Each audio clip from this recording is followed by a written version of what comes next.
Un grand merci aux organisateurs pour cette journée très intéressante et puis pour donner l'occasion à France Chimie d'intervenir à Limoges sur un sujet qui est majeur pour nous, puisque ça sera pas un scoop de dire qu'on est quand même en première ligne.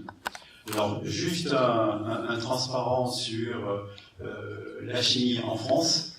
C'est quand même plus de 160 000 salariés, avec des technicités élevées aujourd'hui, aussi bien au niveau ingénieur, technicien supérieur. Aujourd'hui, c'est 3/4 des effectifs. Donc ça montre le besoin de qualification. On a 45 000 jeunes qui sont en contrat de professionnalisation. Ça, c'est quelque chose qui est important pour apprendre le métier très tôt, mais aussi les bonnes pratiques. C'est le premier exportateur industriel en France pour 2017. C'est quelque chose qui surprend toujours. Devant Airbus, devant les médicaments. Ça montre la diversité de la chimie et notre capacité à interagir au niveau mondial pour imposer notre savoir-faire. On est deuxième en Europe. En termes de chiffre d'affaires, c'est un peu plus de 70 milliards d'euros de chiffre d'affaires sur l'année passée. C'est à peu près sur les mêmes tendances. Chaque année, on dépense un peu plus de 3 milliards d'euros sur nos sites industriels. Là, c'est de la maintenance, sécurité industrielle, environnement. Et la partie R&D représente 1,8 milliard d'euros. Donc c'est quand même quelque chose qui est important. 12 000 salariés, et à peu près dans les 12 000 salariés, il y a la moitié qui sont des chercheurs. Et puis, n'oublions pas que la chimie, c'est une science, et qu'on a 9 prix Nobel en France. Donc c'est quand même bien, parce qu'on est un petit pays, mais on en a quand même 9. Alors, la prévention, c'est une activité qui est ancienne dans la profession. Alors du coup, je lis plus les documents techniques qui sont mentionnés. Je n'ai pas le retour sur l'écran. Je ne sais pas si c'est possible d'avoir le retour sur l'écran. Il est là. Il est là, non? Bon, c'est pas grave. Donc on a fait un certain nombre de choses, par exemple, sur les substances dans les déchets. Parce que ça, c'était quelque chose qui était relativement absent et il était vraiment important d'intégrer ce point-là. La même chose, c'est les lignes directrices sur la prévention. C'est là où j'ai découvert, grâce à la fédération, justement, cette méthodologie que l'on devait avoir. Et cette méthodologie, c'est des médecins qui sont dans la profession, qui l'ont apprise. Derrière, ce sont des journées de formation que l'on organise. Et donc, ces guides, pour nous, c'est la mémoire de la profession, de façon à s'assurer que les méthodologies, on puisse les poursuivre. Pareil sur les fiches de sécurité en 2008, et puis intégrer les entreprises extérieures, puisqu'il y a beaucoup d'entreprises extérieures qui interviennent sur nos sites, et donc il est vraiment indispensable d'intégrer ces salariés dans la démarche. Donc vous voyez, c'est ancien, et quand on a été invité par le directeur général du travail de se dire, mais qu'est-ce qu'on fait, puisqu'il faisait le constat il y a une dizaine d'années qu'il y avait quand même un certain nombre de difficultés. On a dit, la meilleure façon, c'est de se mettre tous ensemble autour d'une table et définir un plan d'action et de le mener au bout. Donc, c'était signé le 21 avril 2008, donc un peu plus de 10 ans. Et 3 ans après, on était tellement contents qu'on a re-signé un avenant sur le même thème pour avancer. Alors, quelles sont les actions maintenant que l'on mène depuis 10 ans? Premièrement, c'est les CMR dans les déchets dangereux, protection des travailleurs, parce que ces employés-là, ils ont une multitude de produits et il est important de pouvoir les cadrer et de les alerter. La formation sécurité des personnes d'entreprise extérieures, tout à l'heure c'était dit, il y a des fois, et c'est normal, chaque métier a ses spécificités. Pour autant, est-ce qu'on est sûr qu'il y a un bagage minimum pour les salariés pour éviter de mettre des produits incompatibles ensemble? Participation au projet, c'est riche. Là, pour nous, on a fait clairement le deuil de notre méthodologie. On a dit, dans le sens faciliter la vie des entreprises, on ne peut pas rester avec une méthodologie INRS, une méthodologie UIC à l'époque, une méthodologie ailleurs. On a dit, écoutez, à partir du moment où on a signé une convention avec tous les partenaires, on s'associe à l'INRS et nous, on oublie notre démarche. Et on va faire appliquer la démarche qui est préconisée par CERICH. Voilà. Et puis les référentiels MAS UIC pour les entreprises extérieures, pareil. Il y a un certain nombre d'acteurs qui avaient le MAS. Nous, on avait développé une méthodologie. La France est trop petite. Il faut faciliter la vie des entreprises.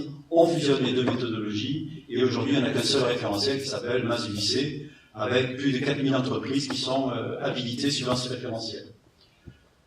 Donc, en termes de formation, les actions sur l'évaluation de risque, on a vu que c'était la clé. Si on n'est pas capable de faire ça, on ne peut pas aller au-delà.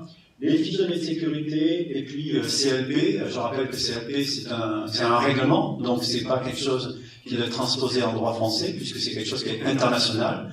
Ce qui va dans le bon sens, c'est-à-dire que si c'est un produit allemand, ou anglais, ou italien, ou espagnol, on a la même démarche, donc on arrive avec les mêmes consignes. C'est de nature à mieux comprendre ce qui se passe.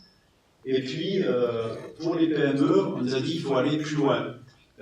On ne peut pas être académique. Vous imaginez, si je fais une présentation devant 200 personnes, ça devient académique et vous n'allez pas obligatoirement comprendre. Donc on fait des formations en petits groupes, chacun avec son ordinateur, et on va sur le site de l'INRS sur CERIC, et chacun vient avec son cas d'école, et on essaie de le mener jusqu'au bout pour que quand il rentre dans son entreprise, il ait pu faire au moins une fois l'exercice en grandeur nature, et donc le recommencer dans son entreprise. Alors, l'information de sensibilisation, on a une page dédiée sur le site Chimie France, et ça depuis longtemps, mais on la met à jour. On a une réunion annuelle avec le CPN, CTHSCT, donc c'est avec tous les représentants des salariés, pour voir aussi en termes de programme, qu'est-ce qu'il y a lieu de faire, quels sont les points sur lesquels on estime qu'il y a des lacunes et comment donc améliorer la situation. Et puis, il faut rendre aussi l'aspect un peu attractif. On a le prix Pierre Potier, en termes d'innovation. Et on organise en région et 2 fois par an au niveau national les trophées de responsabilité, notamment sur tout ce qui est santé au travail, et tous les travaux en termes de substitution qui ont pu être menés et qui sont originaux. Alors, de même, quelques actions.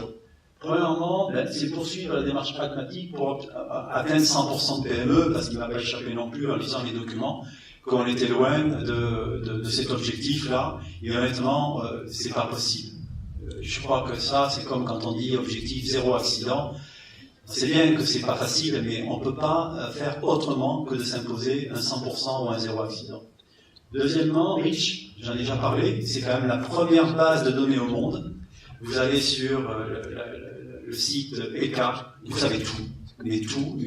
Pour ceux qui sont juste débutants ou ceux qui sont réellement déjà bien experts et bien affûtés sur ces questions-là, vous avez vraiment tout.